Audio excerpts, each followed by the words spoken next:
Саламатсыздар, урматтуу Чалкан медиа каналынын көрөрмандары, өлкөбүздө алынган акыркы сааттагы жаңылыктар менен сиздерди тааныштырабыз. Кыргызстан ЖКУнун аскердик машыгуусун өткөрүүдөн баш тартты. Кыргызстан Жааматтык коопсуздук келишими уюмунун командалык штабтык машыгуусун өткөрүүдөн баш тартты. Бул тууралуу Коргоо министрлигинин маалымат кызматы кабарлады. ЖКУнун тынчтык орнотуучу күчтөрүнүн бузулгус боордоштук 2022 аттуу аскердик машыгуусун өлкө аймагында октябрь айында уюштуруу пландалган. Коргоо министрлигинин жетекчилиги аны өткөрүүдөн баш тартты. Эсиңиздерге салсак, бул уюмга Кыргызстан, Казакстан, Тажикстан, Армения, Россия жана Беларусь мүчө. Кыргыз-өзбек чек арасын делимитацио маселесин Жогорку Кеңеш комитети 10 октябрда карайт. 10 октябрда Жогорку Кеңештин жыйынынын күн тартибинде Кыргыз-өзбек чек арасындагы делимитация маселеси каралат. Бул тууралуу Жогорку Кеңештин депутаты Эльвира Сурабалдиева билдирди. Маселе Жогорку Кеңештин эл аралык байланыштар, коргоо, коопсуздук жана миграция боюнча комитеттин кезектеги жыйынынын алкагында каралат. Жыйын 10 октябрь саат 11:00 коюлган. Буга чейин президент Садыр Жапаров кабар агенттигине берген маегинде Жогорку Кеңештин комитетинде Кыргыз-өзбек чек арасы боюнча жыйын мурда пландалгандай жабык эмес ачык каралаарын билдирген. Уруштура албай жаткан топтор бар. Жапаров Ташиев менен мамилеси тууралуу. Өлкө башчы Садыр Жапаров менен УКМКнын төрагасы Камчыбек Ташиев бийлик талашып жатат деген сөздөргө президент өзү жооп берди. Ал кабар маалымат агенттигине маек курганда, биринчиден экөөбүз эч качан урушпайбыз. Урушканга мен жол бербейм, экинчиден бийлик талашып жатат деген сөз калп.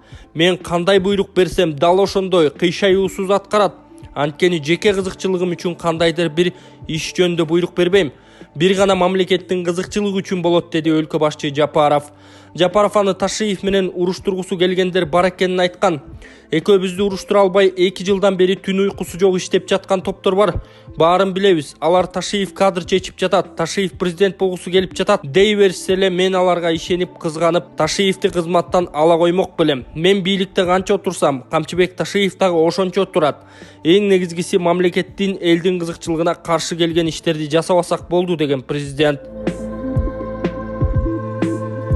Же таза иштейсиңер, же түрмөгө чөсүңөр. Балбак Төлөбаев министрлерге кеңеш берди. Жогорку Кеңештин жыйынында депутаттар маданият, транспорт, билим берүү жана энергетика министрликтеринин жетекчилерине талапкерлерди карап жаткан учурда депутат Балбак Төлөбаев алар абакка түшүп калбоо үчүн таза иштөөгө кеңеш берди. Силерде 2 жол бар. Же түрмөгө түшүп авторитеттериңерге доо кетет. Силер мамлекеттин кызыкчылыгы үчүн иштешиңер керек, деди Балбак Төлөбаев. Ал белгилегендей министрлер кабинетине адегенде ишеним туудурган министрлер келет, анан аны жоготот. Силер биздин ишенимди жоготсоңор, биз силер менен чогуу сынабыз. Мамлекет башчынын элдин ишенимине шек келтирүүнүн кереги жок. Биз силерге үйрөтө албайбыз. Эртең адал иштебесеңер, ар дайым жаныңарда жүргөн ошол эле адамдар силерди сатып кетет. Силерди жумушка алуунун сурангандар сатып кетет. Эч кимди укпай өз ишиңер менен алектенгиле. Силер кайсы бир депутатты же министрди угуп, бирөөнү жумушка алуу менен өзүңөрдүн авторитетиңерди чүрүп аласыңар, деди эл өкүлү Балбак Төлөбаев. Өлкөдө 8 ай ичинде жол кырсыгынан 379 киши каза болду. Министрлер кабинетинин жыйынында жол коопсуздугун камсыздоо боюнча кошумча чаралар кабыл алынды. Улан Ниязбеков билдиргендей, 2022 жылдын 8 айында республикада 4284 жол транспорт кырсыгы катталган. Бул 2021 жылдын ушул мезгилине салыштырмалуу 8,9%га төмөн. Жаракат алгандардын саны 7,8%га, 7215тен 6651ге чейин. Жана каза болгондордун саны 31,3%га, 552ден 379га чейин кыскарган. Министр кошумчалагандай, мындан тышкары автотранспорт айдоочуларын даярдоо жана кайра даярдоо боюнча окуу иштерин текшерүү планы иштелип чыккан. Республика боюнча жалпысынан 270 автомектеп текшерилген, лицензиялык талаптардын шайкеш эместиги үчүн 233 эскертме берилген. Мыйзамсыз негизде иштеп жаткан 10 автомектептин иши токтотулду. Лицензиялардын жоктугу менен 1,605,000 сом өлчөмүндө 81 протокол түзүлгөн, деди Улан Ниязбеков. Ошондой эле жол транспорт кырсыктарын жалпы талдоодо жол кырсыгынын негизги түрлөрү төмөнкүлөр экендиги аныкталды. 42,1%, 1803 жөө жүргүнчүлөрдү сүзүү, 36,6%, 1567 транспорт каражаттарынын кагылышуусу, 7,2%, 308 транспорт каражатынын оодарылуусу, 5,9% 257 тоскоолдукту сүзүү, 3,1% 133 велосипедченди сүзүү жана токтоп турган транспорт каражатын 1,6% 72 сүзүү.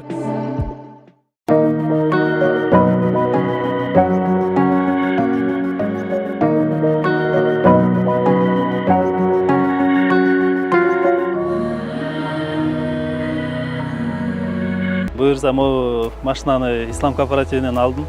Биз деле бардыгына окшоп эле сомнение болуп атып, ушуну 6 айга деп договорлошуп алганбыз. Мына Кудай буйрса бүгүн алып атабыз, бирок ошо 6 ай толук күтпөстөн 5 айдын ичинде чалып калышты. 5 айдын ичинде буну буйрса алып отурабыз. Эч кандай күмөн жок экен. Эми бардыгыбыз эле адамбыз, эми күмөндө эткенбиз. Ишенич болгон жок, бирок эми мынакей уже алып аткандан кийин уже толук ишенебиз. Эми буйрса эми үйдө алганга аракет кылабыз да. Башында ошо 15%ын бердик. Ал 15% деген эми общий суммадан 15% ошо өзүнө эле эсептелинип кетет экен. Үстүнө эч кандай процент кошулбайт.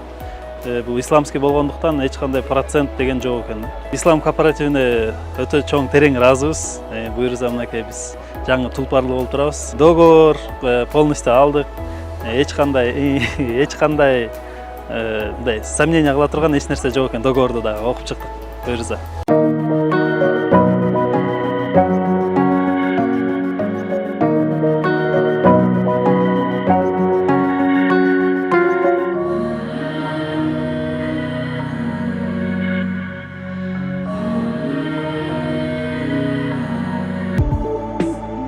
Жапаров менен Путин Астанада жолугушууну макулдашты. Өлкө башчы Садыр Жапаров менен Россиянын президенти Владимир Путин Астанада жолугушууну макулдашты. Бул тууралуу Путиндин маалымат катчысы Дмитрий Песковго шилтеме берип РИА Новости жазып чыкты.